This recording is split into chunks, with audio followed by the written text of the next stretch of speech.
Padidinsime planus lyderis ir pro, kas papildomai atsiranda pro plane, ko neturi startas ir didelis planai. Kaip žinote, tikriausiai per savitarną papildomi modeliai galite visada pamatyti modulius, kurie yra aukštesniuose planuose arba nei vienam plane ir užsakyti juos individualiai, jeigu nematote vertės iš viso plano keitimo. Tad tikrai panagrinėkite ten esančius modulius, o šiuo atveju apie tos modulius, kurie įeina į pro planą. Kiekio kaina gali būti nebūtinai vieno laiptelio, gali būti ir daugybės laiptelio.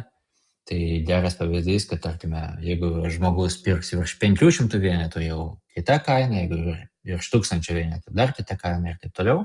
Tokiu būdu skatinkite savo vartotojus pirkti daugiau vienetų, mokant mažiau pinigų už vieną vienetą. Depozitas taros valdymas leidžia jums valdyti taros užstato formatą, arba galbūt tai galėtų būti, jeigu ne taros užstatas, tai kažkas papildomai kaip privalomai prekė, tačiau gali būti tik vienas daiktas, kurį naudosite visoje elektroninėje parduotuvėje. Tipiškai tai yra vis dėlto taros užstatas, kuris apmokestinamas 10 centų tarifu, o jeigu reikėtų visoje elektroninėje parduotuvėje padaryti kitą kažkokį dalyką, tarkime, užsakymo valdymo mokestį, bet tai būtų tada taikoma kiekvienai prekiai, galima pakeisti ir kainą, ir pavadinimą tos prekės, tačiau tai reikalaus jau papildomų programavimo. Taip pat yra galimybė naudoti ir tokią opciją, kaip parduodama tik atsiimant parduotuvėje, tai galioja prekiams, kurių pagal įstatymą negalite siųsti, arba vartotojas privalo ateiti išklausyti konsultaciją prieš jiems parduodant tą prekę. Tokiu būdu jūs pažymite asortimentą, kurį negalėsite siųsti kurjerių tarnybose, kurjerių tarnybų paslaugomis, ir vartotojas privalės atvykti pas jūs į parduotuvę, saloną ir atsiimti. Tai dažnai būna ginklų prekyboje, vaistinių veikloje ar kitose srityse. Taip pat gali būti ir tam tikras poreikis parduoti tik su užsakymo patvirtinimu. Tai galbūt tai yra prekė, kuri importuojama iš tam tikro tiekėjo ir tiekėjas negali jos visada pateikti. Galbūt tai bus kažkoks kitas scenarijus, kai jums reikės pirmą patvirtinti užsakymą ir tik tada jūs būsite tikri, kad tą užsakymą galėsite įvykdyti. Tad yra keli scenarijai, kaip galima tokį implementuoti elektroninį parduotuviai, o šiuo atveju tai yra būtent modulis, kuris prekės lygyje leidžia uždėti papildomą varnelę, kad ta prekė gali būti parduota tik su užsakymo patvirtinimu. Iš parduotos prekės tai galite matyti sąrašą tų prekių, kurios yra išparduotos, tai yra jų likutis pasiekė 0 vienetų. Ir tokiu būdu sistema gali jums pateikti ataskaitą, kokios prekės jau pas jūs išėjo iš prekybos. Esant poreikiu, papildomai galima suprogramuoti, kad kiekvieną naktį sistema jums atsiųstų elektroninio pašto laišką ir ten pateiktų ataskaitą, kokios prekės vakar dieną buvo išparduotos, tam, kad jūsų pirkimo stilius galėtų pasirūpinti tų prekių papildymų.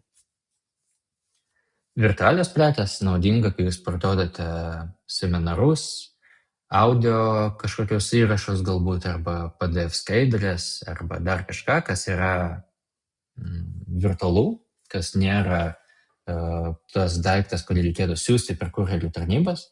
Atitinkamai tada pirkimo metu pasikeičia šiek tiek pardavimo scenarijus, mums nereikia žinoti adreso, nereikia gauti iš vartotojo pasirinkto pristatymo būdo. Tad tokiu būdu jūs galite parduoti tam tikras virtualias skaitmeninės prekes. Taip pat galima padaryti ir prekių turinį, kuris matomas tik po įsigijimo, kaip pavyzdys yra skaidrės, seminarus, galbūt tai bus video kažkoks filmukas iš Vimeo ar YouTube sistemos.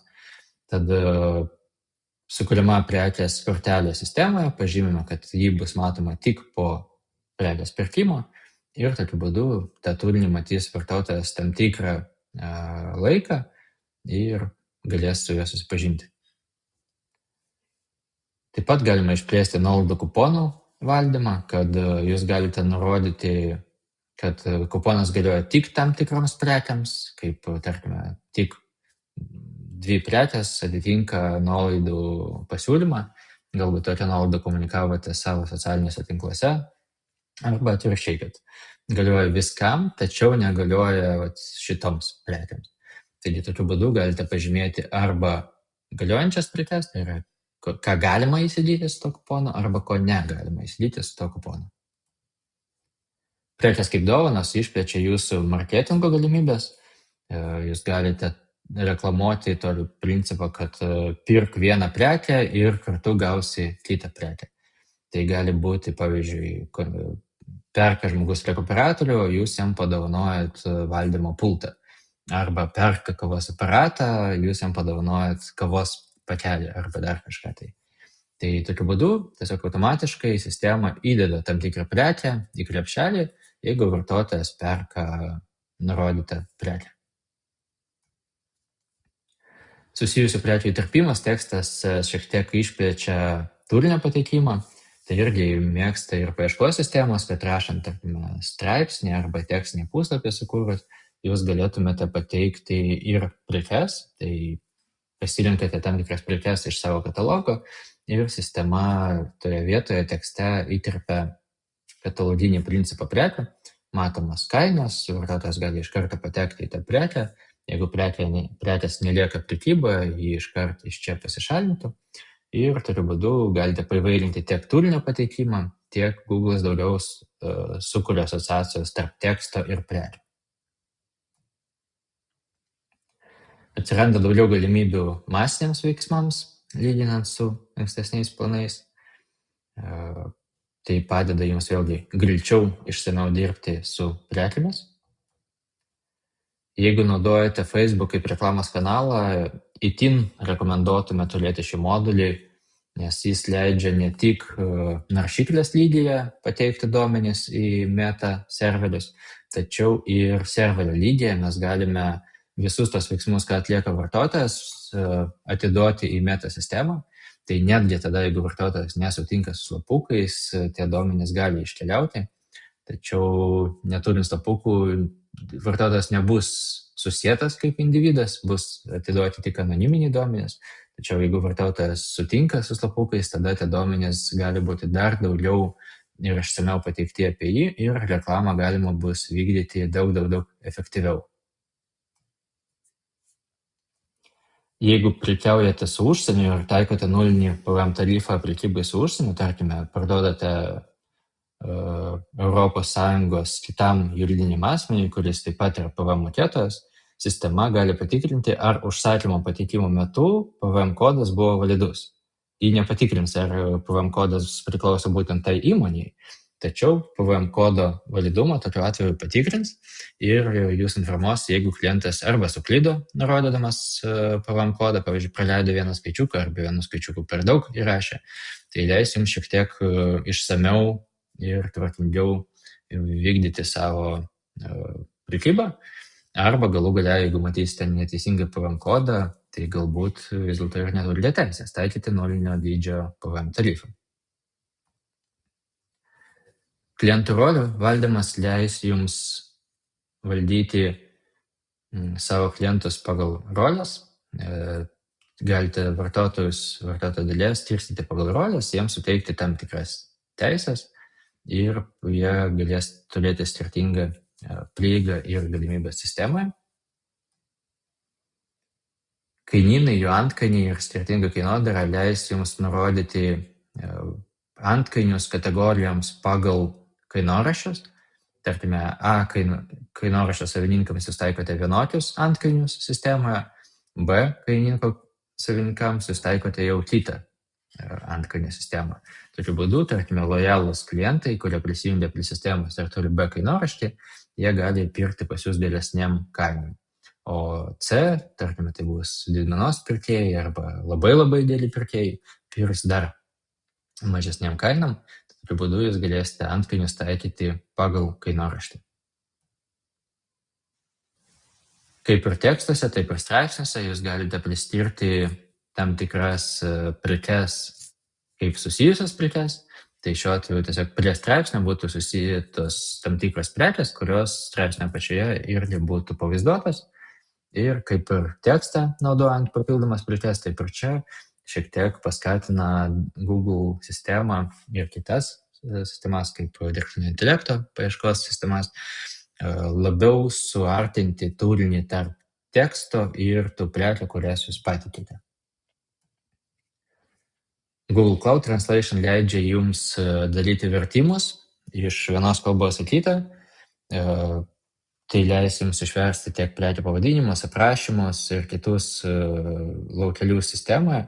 Atsiranda mygtukas išversti ir paspaudus sistema Google Cloud vertėjo pagalba išveržia turinį iš vienos kalbos į kitą. Jeigu norite daugiau automatizuotų vertimų, tai yra tam tikras modulis, kuris gali su OpenAI, tai yra ChatGPT įrankiu, kuris gali automatizuotai išversti visas jūsų prekes. Tai gali būti masiškai išverstas asortimentas latvių, estų kalbas ir taip toliau, bet tai yra jau atskiras papildomas modelis. Taip pat ProPlane yra sąsaja su kitomis sistemomis, kaip prekių palyginimo portalai, prekybvietės, Google, Facebook srautai, TikTok ir taip toliau. Taip pat yra ir botis kainų palyginimui, monitoringui. Taip pat, jeigu jūs negalite parduoti visą asortimentą per tam tikrus kanalus, jūs galite neeksportuoti arba kategorijos, arba tam tikrų prekių į eksportą tam tikrą. Ir tokiu būdu jūs galite parduoti daugiau. Jeigu tai prekybvietės, taip jie pasiima procentą nuo pardavimo vertės, tačiau jums tada nereikia rūpintis reklama. Tai yra tikrai vienas iš tokių būdų, kaip padidinti savo verslo apyvartą. Nebūtinai tai bus tiesiogiai per elektroninę parduotuvę, tačiau elektroninė parduotuvė puikiai tarnaus kitas sistemas, kad, tarkime, buhalterija sujungta su elektroninė parduotuvė, sandėliai sujungti su elektroninė parduotuvė, o elektroninė parduotuvė savo ruožtu atiduoda prekes į prekybvietės ir ten jos yra parduodamos. Taip pat galima susijęti ir su kitom sistemom. Tai gali būti sąsaja su apskaita, su siuntėjų vežėjų sistemomis, gali būti XML importai, eksportai. Tai tokiu būdu jūs galite iš sistemos pasiekti daugiau, tai yra API modelis, kuris leidžia susijęti sistemą su Finvalda, sąskaita 123, SitePro, Monet. Tai galite papildomai naudoti kurjerius, jeigu jų nėra Versal.lt sistemoje, tai galbūt tie kurjeriai yra Suspilio arba NoParcels partnerių sistemose. Tokiu būdu jūs galėsite naudoti ir jų paslaugas lipdukų generavimui. Importai, kaip taisyklė, programuojami individualiai, nes kiekvienas tiekėjas pateikia savo importo failą, tačiau kalbant apie eksportus, jūs galėsite iš elektroninės parduotuvės daug daugiau, plačiau eksportuoti savo duomenis į kitas sistemas. Taip pat tarp skirtingų Versys projektų. Tarkime, mūsų klientai gali būti jūsų tiekėjais arba mūsų klientai gali būti jūsų pirkėjais. Jeigu jūs norite bendrojo formato, tai yra Versys XML formatas, jis leidžia jums eksportuoti maksimaliai pilnus duomenis iš sistemos ir juos perduoti partneriams. Sistemoje yra integruoti Omniva, Express, DPD, Winnipeg, Itelo partneriai, tačiau jeigu jums prireikia daugiau partnerių arba daugiau paštomatų, tai visoje Europoje galima pasiekti tai su NoParcels tarpininku.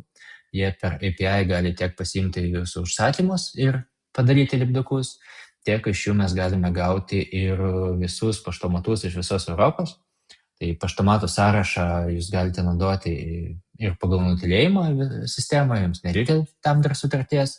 Tačiau jeigu norėsite jau generuoti lipdukus, tada reikia, kad NoParcels pasiimtų užsakymus iš elektroninės parduotuvės į savo sistemą ir ten sugeneruotų jau lipduką. Tikrai galimybė išplėsti savo asortimento prekybą į, tarkime, Suomiją, Prancūziją ir kitas šalis, kur į paštomatą gali būti pateiktas jūsų užsakymas. Ar nebūtinai paštomatą, galbūt ir kurjeris. Ir kaip minėjau pačioje pradžioje, jeigu jūs matote arba norite išbandyti tam tikrą modulį, jūs visada galite iš elektroninės parduotuvės išbandyti modulį, užsakyti jį, nebūtinai keisti planą pilnai. Tad išbandykite ir tikimės, kad gausite iš to naudos ir vertės.